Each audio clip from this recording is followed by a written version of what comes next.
Assalamualaikum warahmatullahi wabarakatuh. Perkenalkan, nama saya Lutfiatul Umami dari Perbankan 3 Syariah C. Saya di sini akan memaparkan materi untuk memenuhi tugas ujian tengah semester statistik terapan. Nah, kalian tahu nggak? Aku di sini akan membahas materi tentang apa? Kalau kalian ingin tahu, kita ke slide selanjutnya ya teman-teman. Nah, teman-teman, kita itu akan membahas uji asumsi klasik. Nah, uji asumsi klasik itu terdiri dari 4. Yang pertama itu uji normalitas, dan yang kedua uji multikolinearitas, yang ketiga uji autokorelasi, dan yang keempat itu uji heteroskedastisitas. Nah, tetapi saya di sini akan menyampaikan hanya 2 materi saja teman-teman.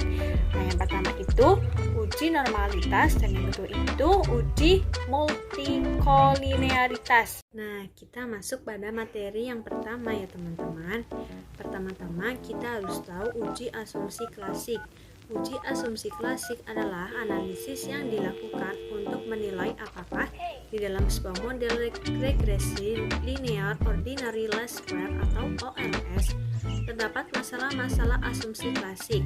Tujuan dari pengujian asumsi klasik adalah untuk memberikan kepastian bahwa persamaan regresi yang didapatkan memiliki ketepatan dalam estimasi, tidak bias, dan konsisten. Terdapat kemungkinan data aktual tidak memenuhi semua asumsi klasik ini. Nah, selanjutnya kita harus tahu pentingnya uji asumsi klasik. Pentingnya uji asumsi klasik: melakukan uji asumsi klasik sebelum menguji hipotesis dianggap sebagai sebuah syarat yang harus dilakukan pada penelitian kuantitatif.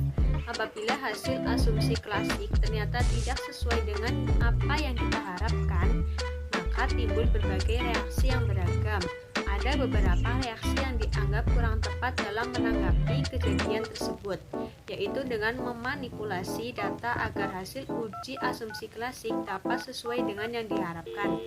Manipulasi data bisa dilakukan dengan memangkas subjek-subjek yang dianggap sebagai outliers agar nantinya data dapat terdistribusi dengan baik.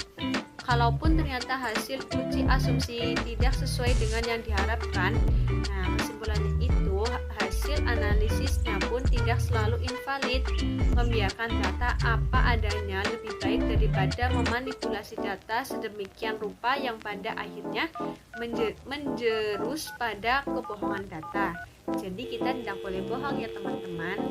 Nah, kita masuk nih pada uji normalitas. Kalian tahu tidak teman-teman, uji normalitas itu apa? Oke, saya kasih tahu ya. Uji normalitas adalah untuk melihat apakah nilai residual terdistribusi normal atau tidak. Model regresi yang baik adalah memiliki nilai residual yang terdistribusi normal. Jadi, uji normalitas bukan dilakukan pada masing-masing variabel, tapi pada nilai residualnya. Sering terjadi kesalahan jamak, yaitu bahwa normalitas dilakukan pada masing-masing variabel. Dan hal ini tidak dilarang, tetapi model regresi memerlukan normalitas pada nilai residualnya, bukan pada masing-masing variabel penelitian. Nah, uji normalitas itu dapat menggunakan metode atau rumus untuk melakukan uji asumsi normalitas. Ada 3 ya teman-teman. Nah, yang pertama itu dengan uji Kolmogorov-Smirnov test. Nah, yang kedua itu Shapiro-Wilk, dan yang ketiga itu chi-square. Nah, kalian tahu tidak teman-teman, apa arti dari semua itu? Apa maksud dari semua itu? Nah, kalau kalian ingin tahu, kita lanjut ke slide berikutnya ya teman-teman. Nah, yang pertama saya akan menjelaskan tentang Kolmogorov-Smirnov test. Nah, syarat yang harus dipenuhi untuk melakukan uji normalitas menggunakan rumus ini itu: yang pertama, data yang digunakan adalah data tunggal yang belum dikelompokkan pada tabel distribusi frekuensi. Nah, yang kedua itu data harus berbentuk interval maupun ratio atau kuantitatif. Nah, yang ketiga itu data dan sampel atau N bisa dalam jumlah yang besar maupun kecil. Nah, untuk nilai signifikan, data penelitian dapat dikatakan juga normal apabila taraf signifikan lebih besar dari 0,05 dan dikatakan tidak normal apabila di taraf signifikan lebih kecil dari 0,05. Apabila hasil akhir tidak normal, menurut peneliti Ashwar itu menyarankan untuk menambah jumlah subjek agar lebih banyak lagi. Seperti itu ya teman-teman. Nah, yang kedua itu Shapiro-Wilk. Rumus Shapiro-Wilk itu dianggap efektif untuk melakukan uji normalitas dengan jumlah sampel yang relatif kecil. Shapiro-Wilk menggunakan data dan sampel yang belum diolah dalam bentuk tabel distribusi frekuensi.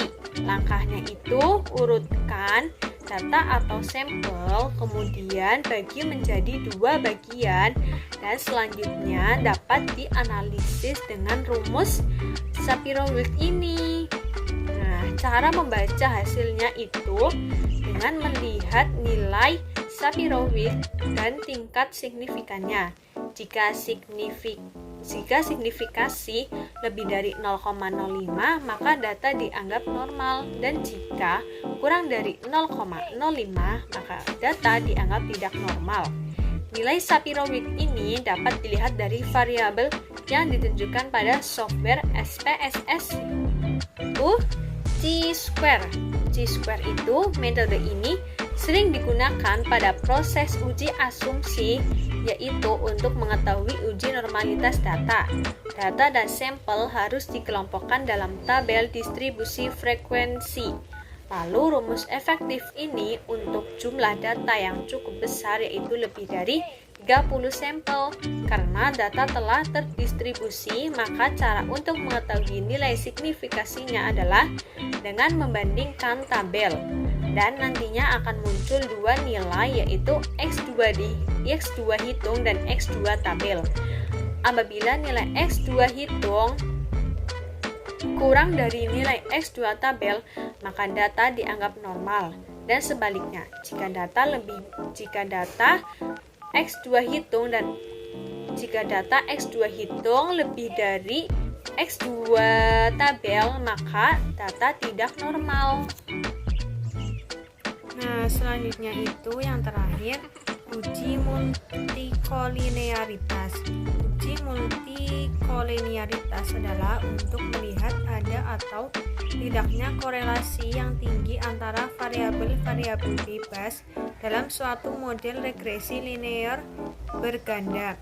Jika ada korelasi yang tinggi di antara variabel bebasnya, maka hubungan antara variabel bebas terhadap variabel terikatnya atau variabel dependen menjadi terganggu.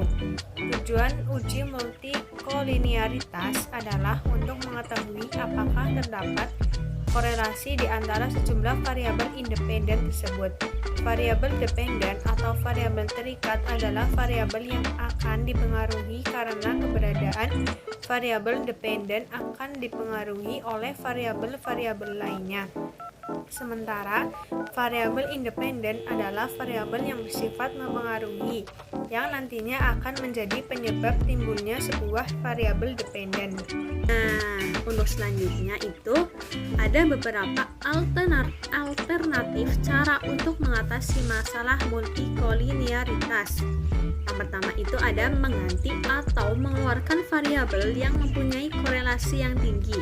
Dan yang kedua itu menambah jumlah observasi, dan yang ketiga itu mentransformasikan data ke dalam bentuk lain, misalnya ke dalam logaritma natural atau akar kuadrat atau bentuk phase difference data delta. Nah, itu teman-teman.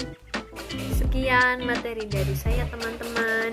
Kita udah selesai nih bahas tentang uji asumsi klasik. Nah, teman-teman, saya mohon maaf jika banyak kesalahan dan kekurangan. Bagaimanapun saya juga manusia yang mempunyai kesalahan dan kekurangan.